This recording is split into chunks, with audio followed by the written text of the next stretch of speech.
what has kept you here for 21 years? No, just knowing that the goal is there. So what has kept you here? Why didn't you quit at 6? Why didn't you quit at 12? Why didn't you quit Alright, shut up. Our previous commander was a piece of shit. I hated him. I hated him a lot. Reed, who's still in the Army, and I both were about to ETS. We were both going to ETS, and he's a lifer, and obviously I'm not a lifer, but I say it in. We both decided not to ETS because he retired.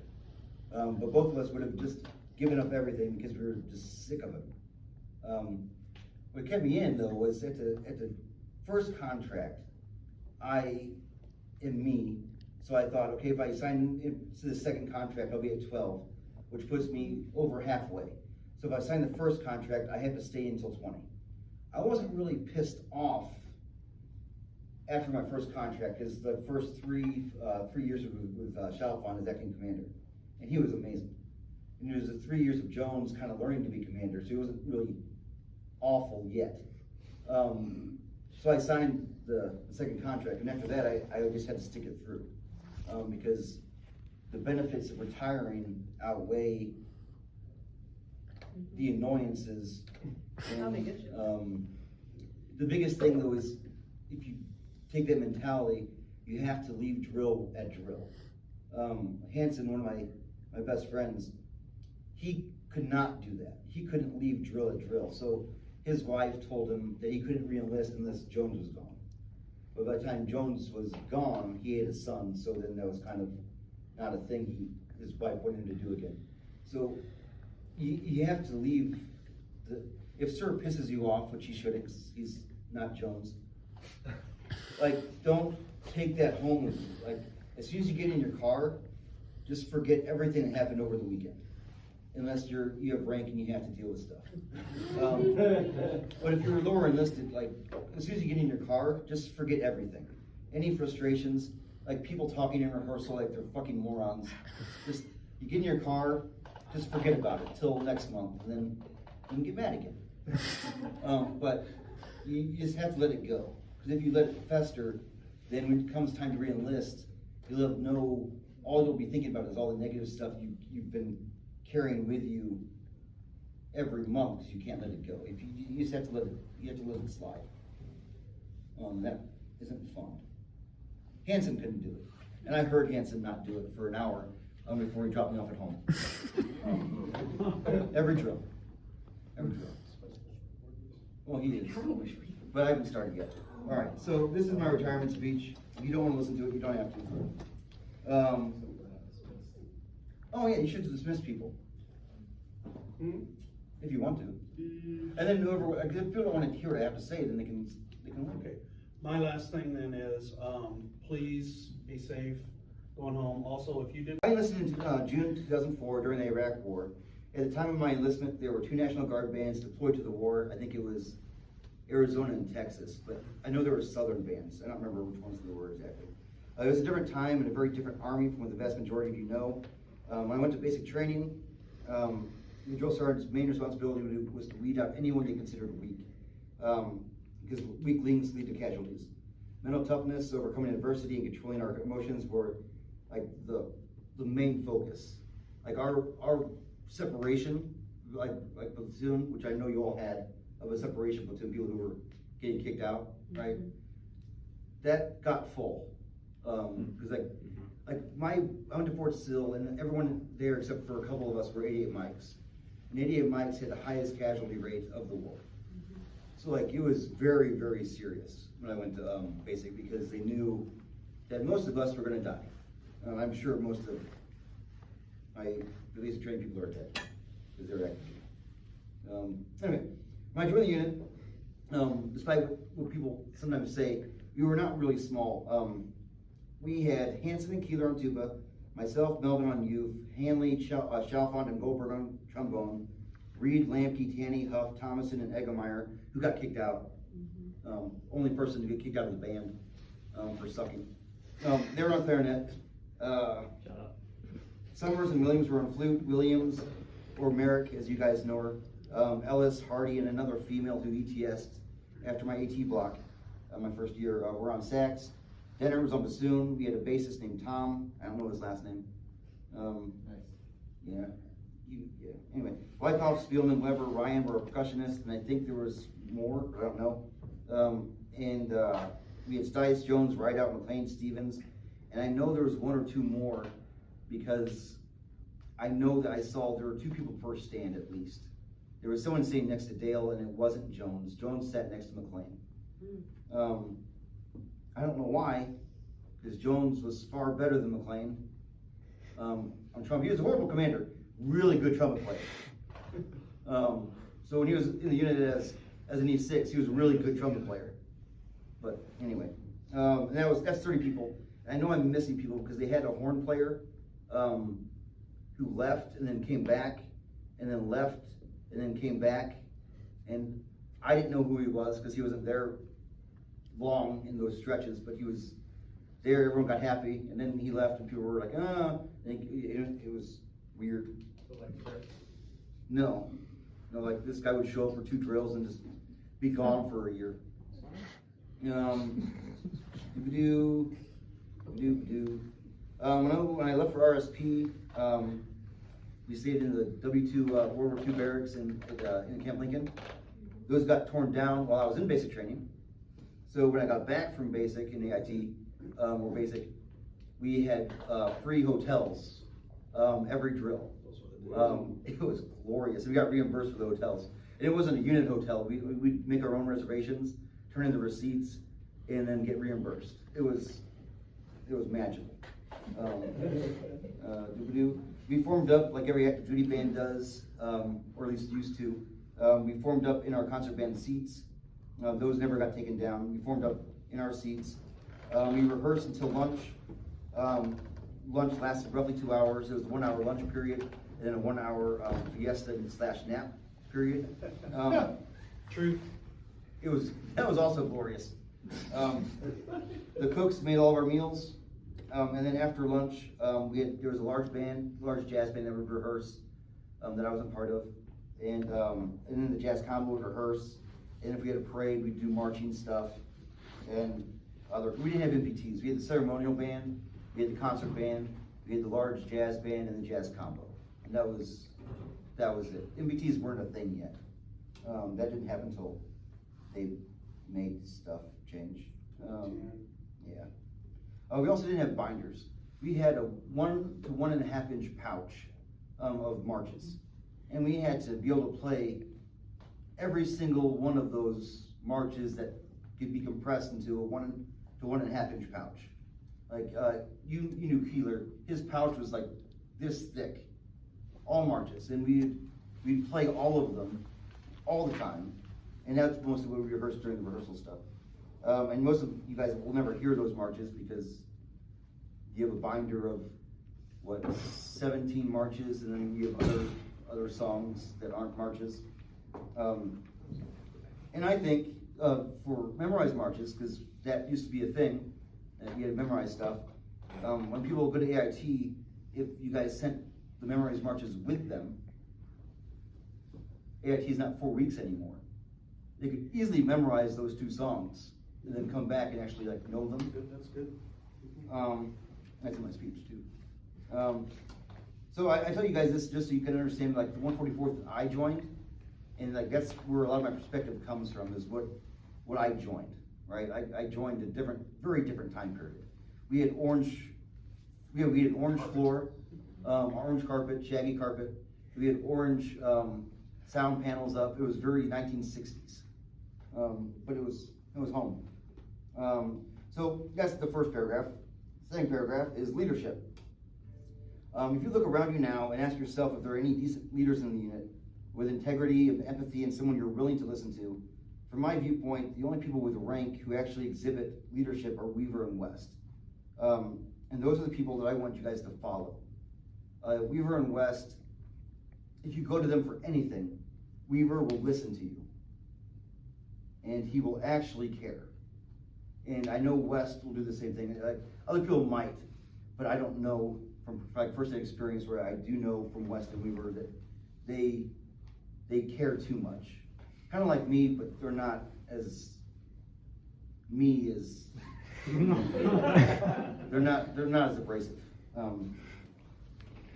Everyone else, well, not everyone, but most people, there's some people that have agendas, political views that come first in their lives, and they're willing to kneecap other people in order to advance themselves. You have authoritarians in leadership who belittle others because they have the I said so attitude. And in Weaver and West, again, they don't. And people who like that, they don't care about you. Sarah's not one of these people. I'm taking notes, please. They don't care about you, and while you need to treat everyone with military courtesy, but you don't have to be friends with everyone. You can be nice and treat them decently, but you don't have to be friends.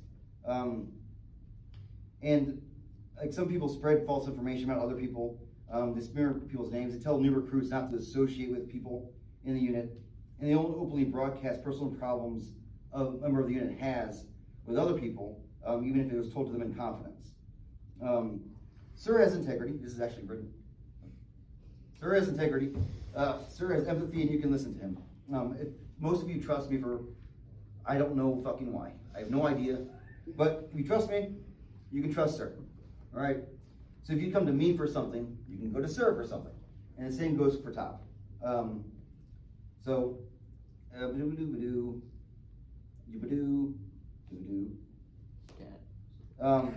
The people who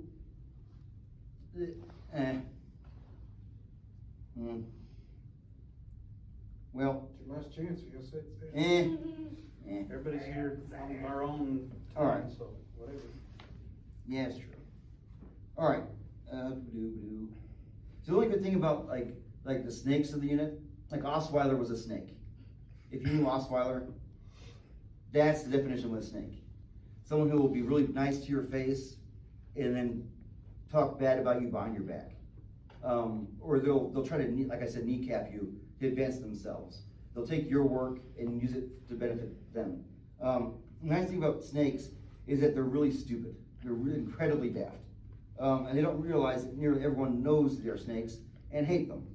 But we're military courtesy, so you treat everyone with respect because, rank, if they have it. And I should have documented more of it that I saw. But someone would say, a snake would say something to someone, and then that person would just come to me immediately because the person would realize that the person they told and I myself were friends. So they're not very intelligent, so you have to really worry about that. Camaraderie is the next big thing I want to talk about. This unit used to be really close. When we activated for flood duty, we were stuck in a single room both times. We were in Alton, and then we were in this tiny little school. We were all in one room, male and female. No one complained. No one gave a crap about changing in front of each other. There were no issues. We just had to do it, so we did it. The only complaint was Lamke, who slept on a cot next to the entrance of the room, and he slept on his back with his arms like this, and he looked like a vampire, and he fell asleep at like 7 p.m. So everyone who would go into the room just saw a dead person. You couldn't see his chest move. It was really scary. I'm serious. Like, he scared us. Indiana knows. Yeah, you guys know. Really good clarinet player, though. Awesome. So we had no incidents. We were together. We exceeded expectations placed before us. The band had been deployed to flood duty in 1992, and they were deployed as a band. So they played music for people. And the people who got deployed in 2008 thought the same thing was going to happen, like ride out. But that did not happen, and we threw sandbags. But we exceeded everyone's expectations. We actually got a lot of recognition for not sucking. And Lamke had heart problems after flood duty and had to retire, but he still came back for our show band tour because we were just that close. He didn't want to leave; he got forced to leave, so somehow he came back to do that, and then he was gone again. We all looked out for each other. If someone forgot one or more pieces of their uniform for a gig, the first sergeant commander never knew about it. We took care of it ourselves. We didn't demean each other. We simply said shit happens and fixed the issue. they should never know about anything that can be solved at the squad level. Castro forgot a tie once, and she told me, and I told Thomason, because he was the supply guy, and I got a tie. I didn't tell him why, I just said I needed a female tie. I'm sure he pieced it together, but I just told him I needed a female tie, so he gave me a female tie, and said I had to give it back to him at the end of the day. So I just really give it, like we solved it. Sir was the commander at the time, he had no idea. And he should never have an idea. They should not know about that stuff. You guys should take care of each other, because you're each other. I still find out. But... Well, you should. Like people openly talk about politics without worrying about retaliation or souring relations in the unit. I was regularly asked deep questions on various aspects of religious theology, since that's my area of study, even though sometimes it pissed me off. No one worried about offending others, and no one allowed themselves to be offended. And they really could have with Renier. Holy shit. Oh my God. Holy fuck. And what bonds you together isn't what you eat after the duty day or who you eat with after the duty day, or if you play Xbox or drink together.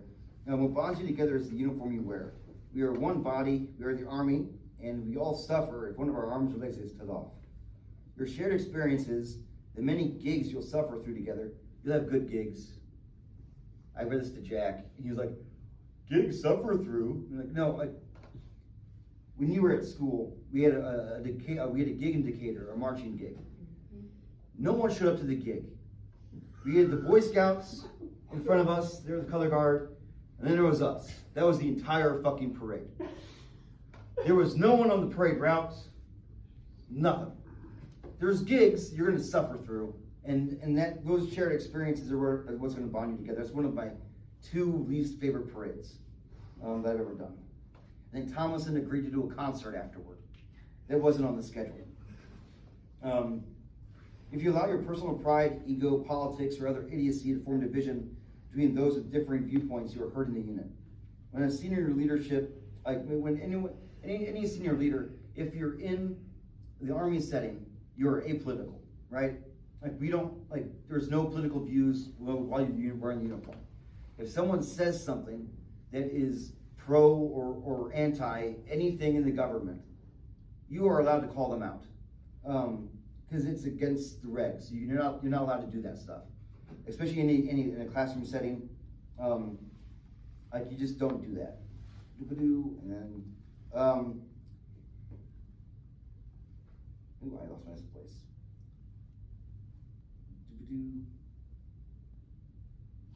Yeah, it doesn't matter what rank you have on your chest. Integrity is integrity, and holding people, regardless of rank, to uphold the Army values is never punishable. You might get yelled at, but then you can bite them in the ass because you're on the right. It doesn't matter what they threaten.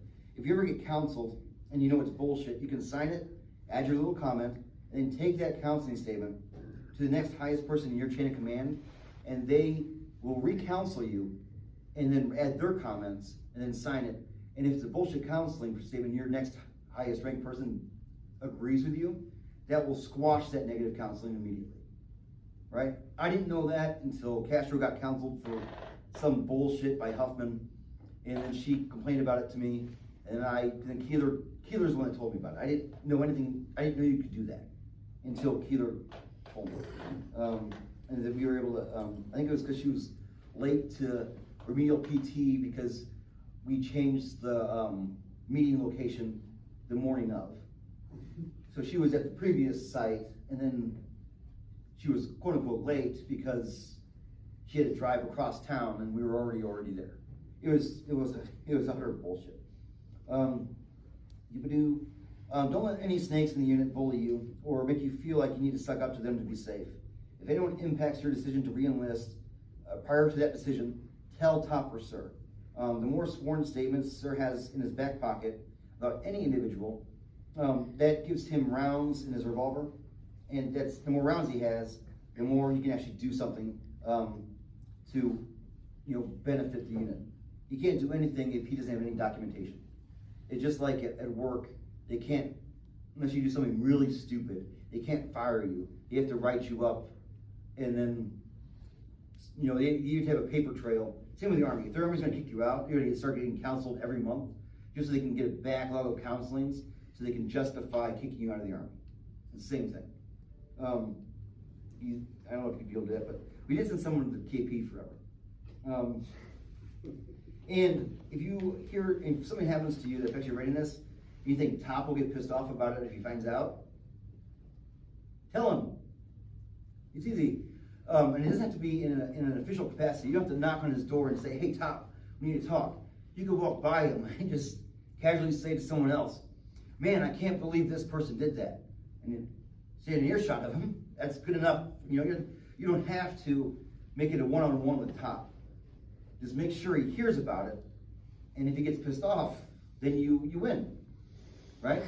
If the goal is to piss him off because something affects you, then you have to let them know. And you need to let your squad leaders know. You have to give them a chance to help you out. I mean, if you are a squad leader, your people come first.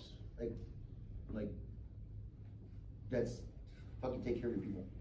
All right, I'm getting close. I'm going to close with this. Please don't call me. Please don't email me. Please don't show up at my doorstep. If any of you actually need help, I will help. That's just who I am. But please let that person be someone else. Okay. Now,